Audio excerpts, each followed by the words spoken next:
The fleet is assembling around the Starforge and awaits your instructions. Patience, Commander. My new apprentice is nearly ready. Once Bastila joins her battle meditation to our enormous fleet, we shall be invincible. Then we shall begin our final conquest of the core worlds, and the Republic will be crushed forever. As you wish, Lord Malak. What was the real reason Darth Malak's jaw was missing? Or perhaps more curiously, why didn't he fix his missing mandible, or did he secretly enjoy its unseen hidden benefits? Plus, what else did Malak famously lose after following the Revan Kiss to war, which changed his fate and also his body forever? If we pass beyond this door, we can never go back. The Order will surely banish us. Are the secrets of the Starforge so valuable? Can its power truly be worth the risk? I am tempted to try and capture you alive, Revan. Then I could break your will and bind you to me as my apprentice, as I did Bastila. You would be a far greater asset to me than even Bastila and her battle meditation, if I could control you. But is it worth the risk? Perhaps you are too powerful to be my apprentice. I betrayed you when I realized my own strength was greater than yours.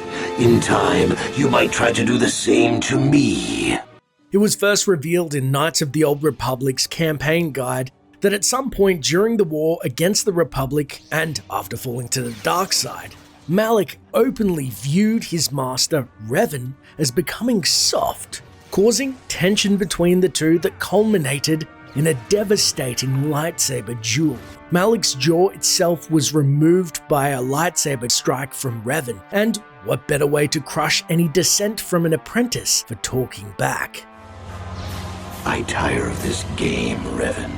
Malak was then forced to wear a large metal prosthesis cover over where his jaw had once been. A vocabulator allowed Malak to talk, but his voice was now reverberated with a gruff electronic tone. I wanted to be master of the Sith and ruler of the galaxy.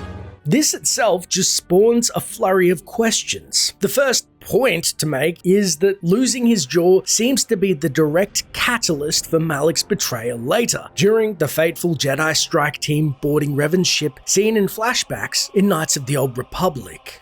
But you can't help but wonder, why would Malak choose not to fix or heal his jaw? Well, in the Star Wars universe, there exists a few pieces of incredibly advanced medical science to heal a myriad of ailments, and if one could not, say, replace an entire lost appendage, they would be able to, at the very least, conceal the loss to the naked eye. As seen in The Empire Strikes Back, Luke Skywalker is gifted a prosthetic hand thanks to his own ill-fated duel with Darth Vader.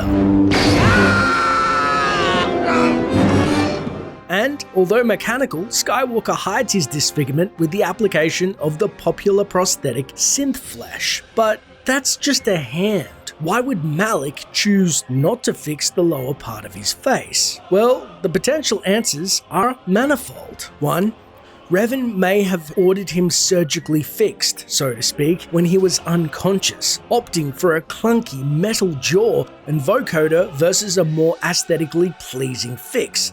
This would be similar to Darth Vader, as the Emperor purposefully had his suit made to be ill-fitting and clunky so that he was constantly in pain and also able to draw on said pain to enhance his connection to the dark side of the Force. Number 2, Malak may have preferred to in turn not show weakness as he accused his master of, instead focusing his energies on revenge. Or perhaps medical science was not that far advanced in the Old Republic. The final possibility is that Malak simply embraced the jaw, not just for the pragmatic reason of he couldn't be bothered fixing it, but due to being a part of the ways of the Sith. It should be noted that the Sith are adept at leveraging fear and anger and other base emotions to use to their advantage. However, this can, of course, go awry, such as Count Dooku utilizing the Sith skill Dun Mok, which is a technique commonly involved with spoken taunts, jeers, and jests that exposes the opponent's hidden inner weaknesses or doubts, But I would have thought you had learned your lesson. I am a slow learner. which culminated in the end result of eroding the opponent's will. As seen in Attack of the Clones, this needling causes much distress to Anakin Skywalker during their first duel. Unfortunately, it also backfired in his subsequent duel with a more adept Anakin by the time of Revenge of the Sith. My powers have doubled since the last time we met, Count. Good.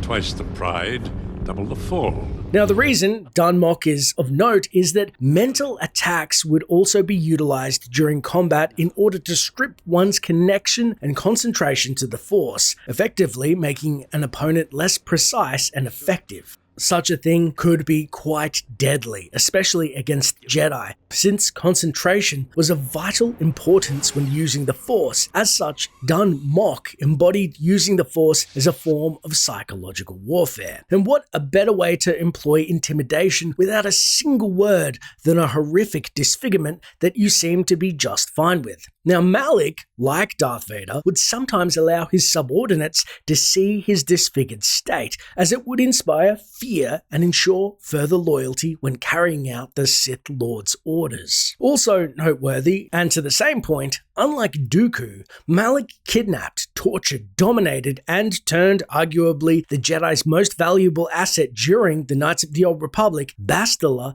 with similar taunts and torture, gleaning her vulnerability as pride. He was incredibly formidable and cunning to employ such a deft maneuver of turning such a powerful enemy into an ally, and therefore it makes sense he turned his missing chin into a weapon of its own. Speaking of torture and lost body parts, Malak himself was tortured extensively during the Mandalorian Wars. Before he was titled the Dark Lord Malak, which in Arabic is a popular boy's name as it means angel, Malak was Alec or Squints and turned out to be a guardian angel of sorts. When a young Malak sporting a lush mane of hair was captured along with his allies, including a Force-sensitive Arcanian girl, the Mandalorian scientist and sadist Demagol began to experiment on the Force sensitives, Malak being first. After Demagol believed that Malak was burnt out from his experiments, he was dragged, badly injured, back to the rest of the crew. It's there we see his experiments had burnt off Malak's hair,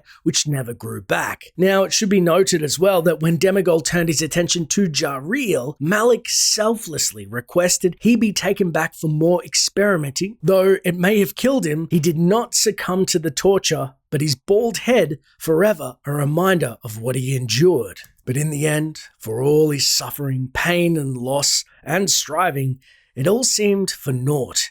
Following Revan during the Mandalorian Wars led him down the path of the dark side, forever lost. Or, in his words, As the darkness takes me, I am nothing.